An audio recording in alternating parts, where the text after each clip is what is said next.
السلام علیکم بچوں، اسلامیت اختیاری میں ابھی ہماری آیت نمبر 10 چل رہی ہے، جس کا ترجمہ کچھ عثمانی میں نے پہلے کروا دیے تھے۔ کل آدھی تشریح کروائی تھی، آدھی تشریح آج کرواؤں گی۔ پتہ ہے آپ اس میں اللہ تعالیٰ نے جو کے فرمان کے مطابق ایمان کے جو جن چیزوں پر ایمان لانا ضروری ہے انہیں ہم پڑھ رہے ہیں۔ ہم آگے سے شروع کریں گے۔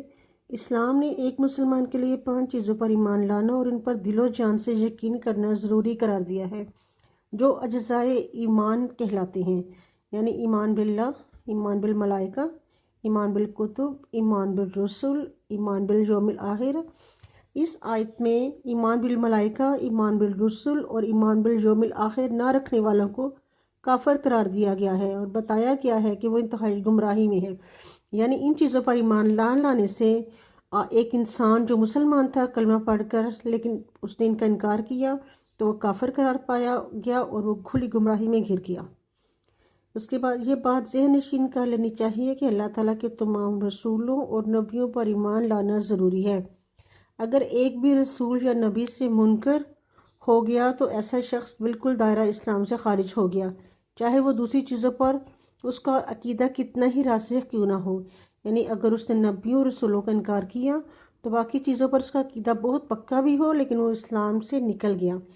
ایسے انبیاء اور مرسلین جن کے نام نامی قرآن مجید میں مذکور ہوئے ان پر نام بنام ایمان لانا ہے، اور جن کے نام قرآن مجید میں بیان نہیں ہوئے ان پر مختصراً عقیدہ رکھنا ہے کہ جتنے بھی اللہ تعالیٰ نے پیغمبر بھیجے سارے کے سارے سچے تھے، انہوں نے بلا کم و کاست اللہ کا پیغام ان قوموں تک پہنچا دیا جن میں وہ مبعوث ہوئے تھے، یعنی جو نبیوں کا ذکر قرآن پاک میں ہے یا جن کا نہیں، لیکن وہ جس قوم کی طرف بھیجے گئے تھے اور جن کو انہوں نے اپنے کام کو مکمل طور پر سر انجام دیا، ان سب پر ایمان لانا اور ان پر عقیدہ رکھنا بہت ضروری ہے۔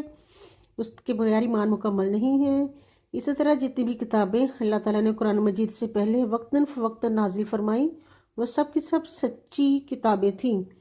اس زمانے میں ان پر عمل فرض تھا، اب قرآن مجید کی آ جانے کے بعد ان پر عمل ختم کر دیا گیا۔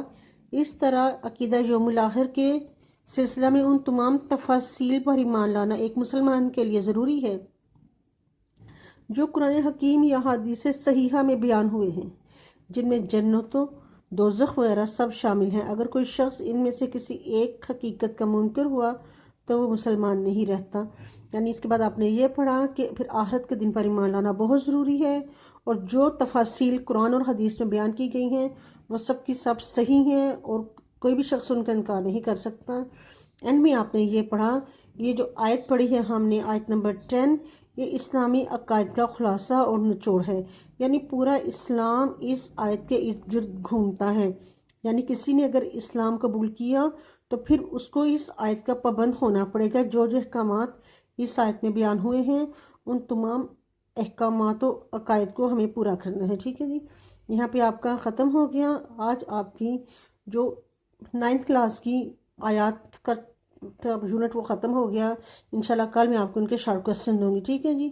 باقی انشاءاللہ کر کے اس سے آپ نے لرن کر لینا ہے، ٹھیک ہے۔ اللہ حافظ۔